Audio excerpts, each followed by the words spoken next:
आणि आता पाहूयात सुपरफास्ट 50 बातम्या।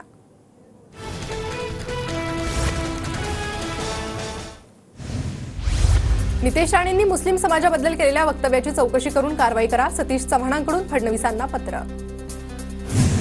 महायुतीत आमचा 80 जागांवर लढण्याचा आग्रह, 60 जागा जिंकण्यासाठी 80 जागा लढवाव्या लागतील, भुजबळांची प्रतिक्रिया। मुस्लिम बहुल जागांवर अजित पवार गट मुस्लिम उमेदवार देणार, दादा गट प्रत्येक प्रादेशिक विभागात एक मुस्लिम उमेदवार देणार। काँग्रेसने एससी एसटी ओबीसींना पुढे जाऊ दिलं नाही, पंतप्रधान मोदींचा काँग्रेसवर जोरदार निशाणा।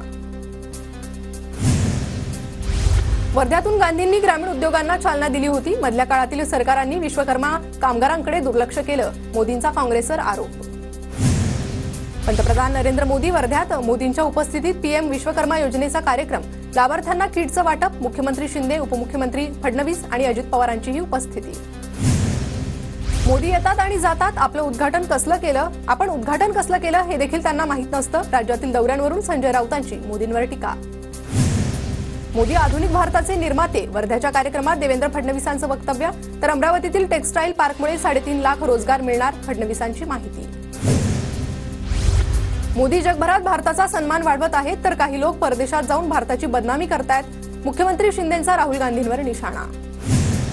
वर्ध्यात पुण्यश्लोक अहिल्याबाई होळकर महिला स्टार्टअप योजनेचा शुभारंभ, कार्यक्रमाला महिलांची मोठ्या संख्येने उपस्थिती। 100 दिन झाकी है, मोदी जी बड़ी इनिंग बाकी है, मुख्यमंत्री शिंदेंचं सूचक वक्तव्य, 10 साल बेमिसाल, मोदी जी है विकास की नई मिसाल, मुख्यमंत्री शिंदेंकडून कवितेतून मोदींचं कौतुक।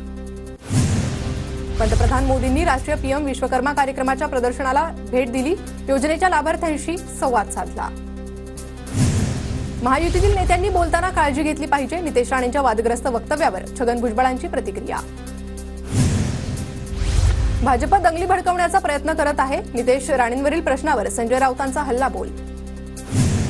24 आणि 25 सप्टेंबरला शहांच्या उपस्थितीत महायुतीची बैठक, भाजप 2019 प्रमाणे यावेळीही 160 पेक्षा जास्त जागा लढवणार, सूत्रांची माहिती।